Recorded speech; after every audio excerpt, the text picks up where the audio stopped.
आज हम लोग अल्प रक्तदाब यानी हाइपोटेंशन के बारे में जानेंगे। यदि किसी व्यक्ति का सिस्टोलिक रक्तचाप जो रहता है वो 100 और डायस्टोलिक रक्तचाप जो है वो 60 से कम हो, तो ऐसी अवस्था को हम लोग निम्न रक्तचाप यानी अल्प रक्तदाब कहते हैं। यह स्तब्धता यानी शॉक पहली अवस्था हो सकती है। इसे लो ब्लड प्रेशर भी कहते हैं। इसमें जैसे रोग के प्रमुख कारण हो सकते हैं, कोई संक्रमण हो गया है, इन्फेक्शन हो गया है, लंबे समय से कोई रोग रह रहा है, तब ऐसा होता है। जैसे जैसे टीबी है या टाइफाइड है, ऐसे रोग हैं। दवाइयाँ जो है कई प्रकार की खड़े का तो कई प्रकार की जो दवाइयाँ भी रक्तचाप को कम कर देती हैं, जैसे कि फिनोथाइलिन है, बीटा ब्लॉकर्स हैं, कैल्शियम ब्लॉकर्स हैं। इनके इस्तेमाल से हृदय रोग जो रहता है वो जैसे हार्ट अटैक, मायोकार्डाइटिस, बाल्ब में रुकावट आ जाती है, या फिर कार्डियल टेम्पोनेट है, ये सब हृदय रोगों में भी रक्तचाप कम हो जाता है। खून के अधिक बह जाने से भी रक्तचाप में गिरावट आ जाती है, जैसे बवासीर हो गया या मूत्रधार हो गया, मूत्रधार से खून निकलता है मूत्रद्वार से, या पेप्टिक अल्सर है। इस तरीके की स्थिति भी बन रही है, तो उनमें भी ब्लड प्रेशर लो हो जाता है। पोषण की बात करें तो कमजोरी, अनीमिया, पानी की कमी, या भोजन में प्रोटीन की कमी है, या भूख रख रखा है, या उपवास के समय कुछ लोगों का हो जाता है। उपवास के फलस्वरूप भी अल्प रक्तदाब की स्थिति उत्पन्न हो सकती है। अन्य कारण ये हो सकते हैं कि कोई व्यक्ति बहुत अधिक समय तक खड़े रह रहा है, और एक उम्र भी है और उस उम्र में बहुत लंबे समय तक खड़ा हुआ है, तो ऐसे लंबे समय तक कोई खड़ा रहेगा तो उससे भी ब्लड प्रेशर लो होने की स्थिति बनती है। लू लग जाने से भी कई बार रक्तचाप कम हो जाता है, यानी ब्लड प्रेशर लो हो जाता है। रक्त नलिकाएं अगर फूल रही हैं, या उसे कोई गुर्दे की बीमारी है, बहुत अधिक, या फिर बहुत अधिक मेहनत करता है बंदा, या बहुत अधिक टेंशन लेता है बंदा, एलर्जी, या उस बंदे को कोई एलर्जी है, ठीक है ना, एलर्जी की शिकायत है, छींकें वगैरह सुबह बहुत ज़्यादा आती हैं, ठीक है ना, आंत्रशोथ है, गर्भकाल, या फिर जैसे ऐसी स्थिति है कि जब वो प्रेग्नेंट है, तब भी ऐसी स्थितियों में ब्लड प्रेशर लो हो जाता है। रोगी को सिर में दर्द होता है, चक्कर आने शुरू हो जाते हैं, और हाथ पैर ठंडे पड़ने लगते हैं, उसका किसी काम में मन नहीं लगता है, भूख भी कम हो जाने लगती है, खड़े होने पर आंखों के सामने अंधेरा छाने लगता है उसके सामने, नब्ज उसकी तेज चलने लगती है, और जो रक्त का जो आयतन है वो कम हो जाता है। रोगी को मूत्र कम आता है, टॉयलेट कम होती रहेगी, परिश्रम करने पर सांस फूलने लगती है उसकी, थकावट तथा आलस्य रहता है उसे ऑल टाइम। ये सब तापक्रम जो अपना शरीर का टेम्परेचर रहता है वो सामान्य से थोड़ा कम रहता है। रोगी चुपचाप पड़ा रहता है, परंतु वह होश में रहता है। आंखों में गड्ढे हो जाते हैं, धसी सी हो जाती हैं आंखें, एवं उनकी स्वाभाविक चमक समाप्त हो जाती है, धीमे धीमे चेहरे की स्वाभाविक चमक भी समाप्त हो जाती है।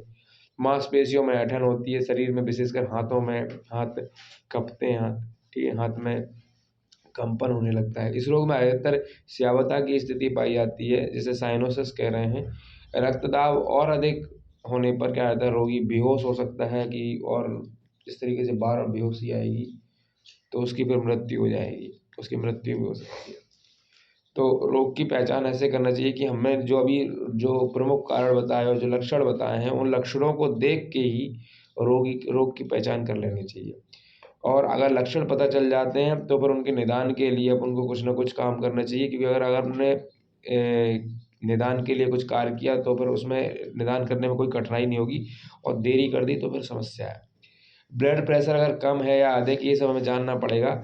इसकी जानकारी ब्लड प्रेशर जो यंत्र आता है, ब्लड प्रेशर नापने वाला एक यंत्र होता है, उससे की जा सकती है। उसे माप कर हम क्या मालूम कर सकते हैं, ठीक है ना, आप मालूम कर सकते हैं। ऊर्ध्व स्थिति जो अल्प रक्तदाब में मुख्यतः सिनकॉप यानी कि लक्षण मूर्छा पाई जाती है। यह मूर्छा टेम्पररी होती है, मतलब बेहोश वो हो जाएगा तो थोड़ी देर के लिए होगा, ऐसा नहीं होगा कि, तो मतलब वो टेम्पररी बेहोश होगा, और ये केवल मुश्किल से लेकर 4 से लेकर 30 सेकंड तक होगी ये मूर्छा, और 4 से 30 सेकंड में मूर्छा खुल जाया करेगी।